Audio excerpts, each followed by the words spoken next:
Action. So my father used to be teased for carrying two books with him. 7 Habits of Highly Effective People and Think and Grow Rich. However, he had a clear purpose for doing so. He wanted my brother and me to benefit from their teachings. One lesson that has stuck with me is the second habit mentioned in 7 Habits of Highly Effective People, which advises us to begin with the end in mind. Upon starting my adult life after college, I wanted to determine how I wanted my life to conclude. In attempting to solve this problem, I asked myself 3 questions. What is the meaning of life? Why should I live? How should I live? And in this episode, I'm just going to be reading my answers on what is the meaning of life. Chapter 1. Is it possible to not fart? You decided to read this chapter. You decided to listen to this podcast. Why? Regardless of the reason, when you saw this book, you decided to check this thing out. What's the root of the decision? How do people decide to do what they do? Why do people decide to do what they do? You were completely free to ignore this. Yet, you didn't. Why? Let me give you a theory. You chose to read this based on your prior experiences. You might have found me interesting in your personal life, or someone suggested you read this book, or you read random stuff about life. All your decisions are made with your prior knowledge. How did you get this knowledge? Let's go back in time to the day you were born. You didn't get to choose where you were born. You were just born with no memory. Your family taught you how to eat, how to walk, and how to talk. Then you went to the school your parents chose for you. You learned what you could from your family and made friends with people who seemed to get you. You learned the subjects the school wanted you to learn. You grew up and it's time for you to go to college. If you were anything like me, you had no idea what you wanted to study in college. You ended up choosing what department you could with your score and the knowledge you and your family possessed at that moment. After your undergraduate degree, you could either study more or work. You made a ton of research, talked to a lot of people, and chose the best possible option for you. Along the way, you picked up the habit of reading, or personally got to know me, or someone who knew me. Now you're here reading this book. You're here right now because of the consequence of all your previous decisions. All your decisions seem to stem from genes, people, and experiences. So what are you? You are an accumulation of your genes and experiences. So you are genes plus family plus friends plus all other living beings. Funny how you are a part of what makes you. If my theory is right, you had no choice but to read this article. The same way, I had no choice but to write this. It happened because it had to. Stay with me here because I'm going to try to explain this experimentally. Humans are creatures of habit. We are what our habits are. So what are habits? Habits are repetitive actions. So how do we act? We act when you have repetitive thoughts about that action. So we are what our thoughts are. Now, where do all thoughts originate? Do we manufacture our thoughts or does it just appear in our consciousness?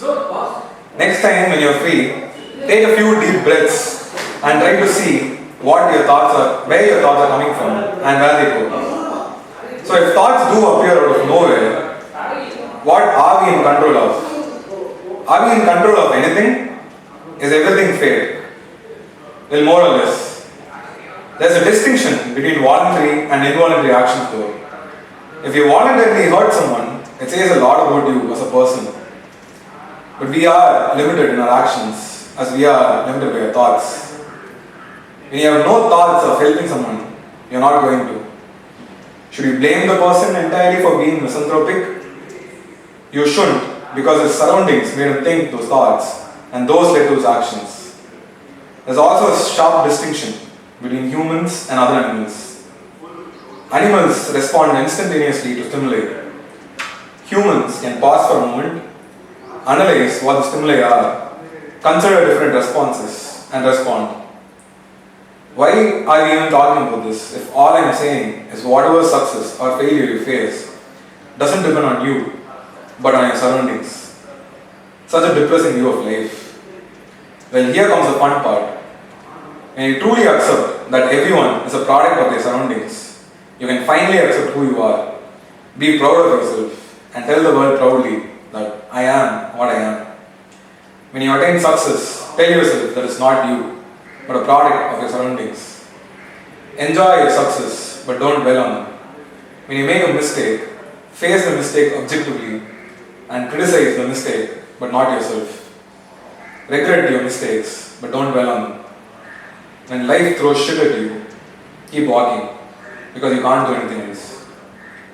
When you truly accept that everyone is a product of their surroundings, you can finally accept everyone as who they are.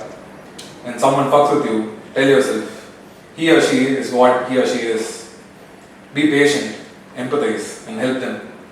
If you can't help, remove yourself from their presence, whether you like it or not, because if they're part of your surroundings, they're going to affect you. Remember, human personalities are like rubber bands. You can stretch them, but you're going to break them if you exceed the limit. When you truly accept that everyone is a product of your surroundings, you can start designing your life by designing your surroundings.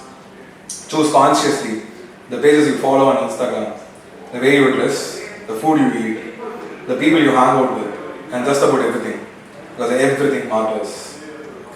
Will feel like this isn't motivating you to work hard and succeed. If your thoughts want you to work hard, then do it. At the same time, if your thoughts want you to relax and have fun, then do that. All that's important is you do what you like and have fun while doing it. Your first duty is to yourself, not to society. Be careful when you're looking at your thoughts though. 80% of our thoughts are pure garbage. It is essential for us to differentiate benign thoughts from malign ones. So how do I personally use this theory in life? Whenever I do something stupid and or feel useless, I tell myself, nobody is better than me. Whenever I do something smart and or feel egotistical, I tell myself, I'm not better than anybody. Makes me feel grounded and stay humble. Also, remember the equation? I have no control over how I think and function. I am an accumulation of my genes, family, friends, the books I read, the videos I watch, and the experience I have had. But I am an influence in some way to you, whether you like it or not, because you have already read this much. What I want is to be a positive influence on you, or none at all. That to me is my purpose in life, to be a plus sign in as many equations as possible. Going to the second chapter. Hi, I am. Since we have laid down why you are reading this, let me introduce myself properly. Hi, I'm Jana and I am working on my startup. I write articles. I am a user experience designer maybe. Introducing myself has become a little bit more difficult when I quit my job. I no longer had an established institution like a company or a college I could identify with. But does my identity only revolve around the work I do? If I answer yes to the question, I am belittling human life. There should be a better way to define me. So I went around trying to observe how others see me. My mom sees me as an overgrown toddler who's rebelling against her. My dad sees me as a troubled teenager who's aiming too high for his own good. My brother sees me as a bullied kid who's finally manning up. My in-law thinks I'm a revolutionary who knows what he's doing. My friends, their perspectives baffle me further. Jana, the guy who plays basketball. Jana, the chill guy you smoke up with. Jana, the weird guy who's into meditation. Jana, the attention whore. So who is the real me? Am I what others perceive of me? Or am I how I perceive myself? Or am I the brain that's producing all these thoughts? Or am I the body that contains the brain? Not really sure about anything anymore. But wait, is this how the one who created life felt too? Did God, in a major identity crisis, create life so he can see himself from a different perspective? But yeah, you can call me Jana. Chapter 3. Mirror, mirror on the wall. One of my favorite fiction series is the Shiva trilogy by Amish Tripathi. The book revolves around the dual nature that exists in an individual and by extension a society. By dual nature, he means yin and yang, good and evil, masculine and feminine. It's a very interesting view of the world, and I realized its existence in our society when I went to visit my brother in Singapore. By the book, society is masculine when rules, order, and a sense of duty are the cornerstones of society. Breaking rules are not only frowned upon, but considered morally wrong. At its peak, a masculine society can be efficient, just, and extremely prosperous. At its worst, it might become too resistant to change and lose its creativity. A society is feminine if more importance is given to beauty, passion, and creativity. Questioning rules is the norm, and people are more flexible and open to change. At its peak, a feminine society can be inventive, create great art, and filled with peace and love. At its worst, it can become corrupt, lazy, and unjust. Maybe even the modern concept of right wing or left wing can be explained by this logic. Conservatives are more masculine than liberals, and liberals are more feminine than conservatives. After living for a month in Singapore, it just struck me that India lies on the feminine side, whereas Singapore lies on the masculine side. Singapore is meticulously designed, and following rules is the norm. There's a rule of not consuming beverages or food on public transport, and I saw a guy get on a bus with an open can of soda and not take a sip of it until he got off the bus. I don't think this can or should happen in India. It's just common for an Indian to think my country, my rules when it comes to petty rules, or in some cases not so petty rules. Anyways, on one of our weekly outings, while looking at the breathtaking skyline of Singapore, a funny question popped up in my head. Am I seeing all this in 2D? I am completely incapable of dismissing stupid thoughts from my mind, and I pondered on the meaning of this. Wanting to get deeper into this, I asked this question to my research partner, Google. How do eyes work? Thoughts about how human vision and how our eyes work formed instantly. From what I could remember, light enters through the lens in our eyes and forms an inverted image on the retina at the back of the eye. The optic fibers on the other end of the retina take the image, convert it into electrical signals, and carry the signals to our brains to process. From this obviously oversimplified explanation of how we see things, seems the retina works like a screen, and there's a two-dimensional image formed on the screen which is converted to what we perceive by our brain. But I am able to perceive distance fairly well, right? Yeah, like when I play basketball, I understand intuitively how far the ring is and how fast the ball is coming towards me. And I'm able to do a bunch of complicated moves, judging the movement of the ball in all three dimensions. So how can I possibly argue that what we see is two-dimensional? Two-delusional maybe, but two-dimensional? Chapter 4. What is it like to be a Bart? A paper that I came across when I was in college had long bothered me. It's titled, What is it like to be a Bart? Now I'm not going to lie that I understood the entire paper. And it got me thinking, what does a Bart think? Can it think? If so, in what language? Isn't language just a bunch of sounds humans are given meaning to? Does it see this world the same way we do? Some shallow googling later, I came to know that bats do not have a good sense of vision. They are one of the few mammals that can use sound to see things. I have no clue what it means to see by a sound. Maybe it's like the sonar machine in the Dark movie. But yeah, cannot imagine the phenomenon, and I don't think the human brain is equipped to do so. Similarly, snakes can only see two colors, and bees have five eyes. Even plants have a sense of vision. Seems they have photoreceptors on their stems and leaves. But one thing is clear beyond doubt is that different living beings see the world in different ways. So what we humans know as reality might not be the one true reality at all. Chapter 5. It's all a trip. All living beings see reality in different ways. Well, so do all human beings perceive reality in the same way? Like, no. Many have imperfections in their vision. Some are colorblind, whereas few are born blind and do not have visual perception of reality. Safe to say that even with humans, the way we see the world varies a lot. But we don't just use our eyes to make sense of our surroundings. We also depend on our senses of sound, smell, touch, and taste. Are these the only senses we have, or am I missing a sense?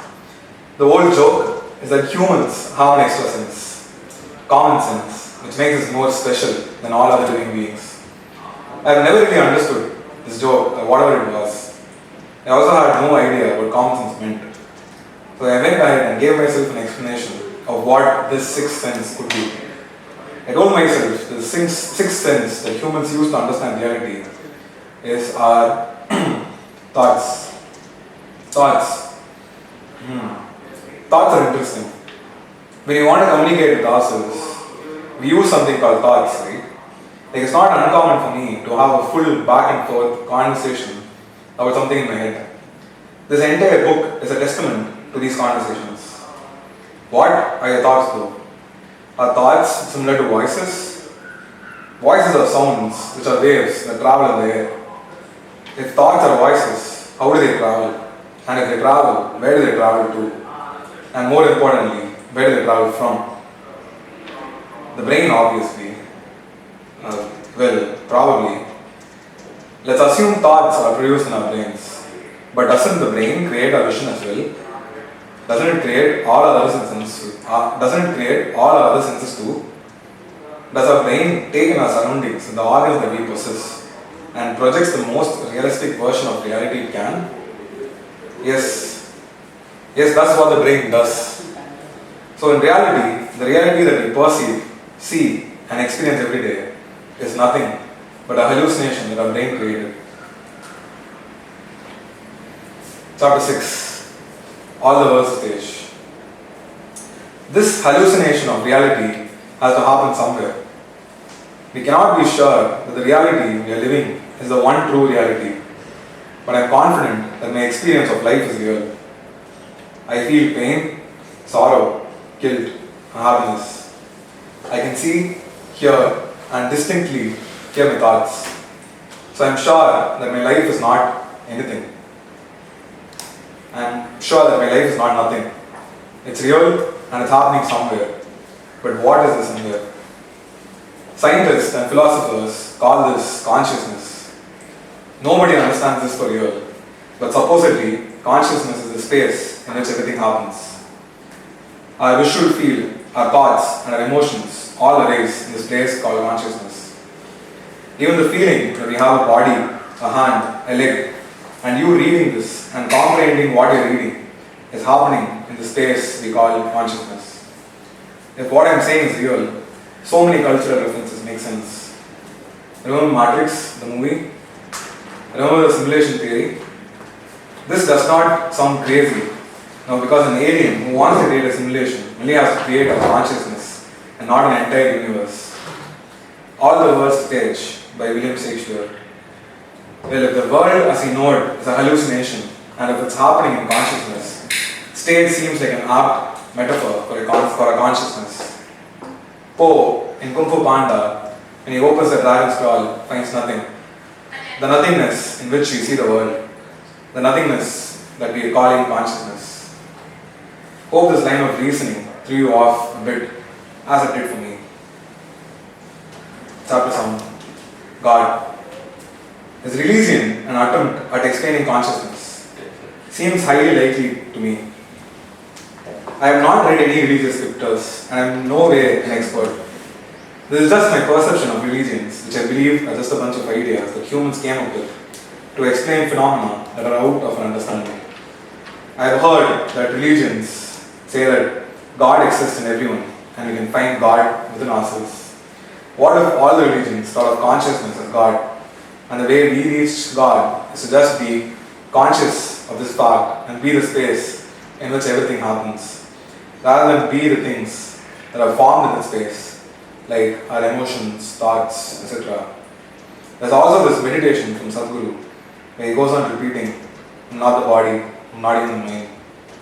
He suggests that our body is an accumulation of the food we eat, and our mind is the accumulation of our experiences.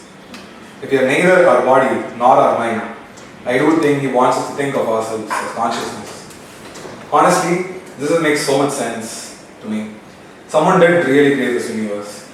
Might be someone like Rick, someone who's just bored, or a kid trying to get a passing grade for a school assignment in another universe. Makes sense that the creator would like to see his creation from inside the creation, for humanity's sake. I know I would have. So he created life and consciousness. Maybe Shiva, Krishna, Moses, Mohammed and Jesus played as vehicles for the creator for a while. Who knows? Chapter 8. Merely players. I like to explain my view of life to people like this. Imagine you're watching a movie. It has extraordinary visuals and audio, but along with it, there's also taste, smell, and touch. Oh, there are also subtitles. There's a catch. The subtitles aren't reliable. The algorithm which is trying to create the subtitles can go haywire in the smallest estimates. The movie is what we experience. The subtitles are thoughts. We can either experience a life and look at the subtitles only when we need to, or watch a movie with subtitles that have a chance of being completely irrelevant. So Jana, are you saying that we can only watch a life go by and nothing else? Yep. I do not believe in free will. And I hope I have made it clear in the first chapter. The sense of self that we feel isn't real. There's a slight misunderstanding that's common though. When I say to people, watch your life go by, people think I'm saying them to do nothing. And by nothing, they think inaction. That's not true. I play basketball and I've been playing for a decade. I kid you not when I tell you that I have no idea what I do when I go play. I don't consciously tell my hand to go up and down in the space. I don't consciously choose how much power I'm going to put on my hand when I shoot. When I go play, I don't do anything. I just play. So when I say do nothing, doesn't mean inaction. It means just be. You might be the rebel who says, "Fuck you, Jana. You did all this work to become this awesome person in society." Are you saying I had no part to play in it? If I decided to not put in those hours, I wouldn't have become the person. What do you have to say about that? Even if you weren't the rebel, I was. I asked myself this. Things happened in my life because of my will. If I hadn't willed it to happen, I wouldn't have. So I went on strike with myself and did nothing for a year. And the next episode is going to be me talking about what happened after that. So that's all for this episode of 42. See you for the next episode. Stay tuned. Thank you. Bye. Claps, huh? Yes.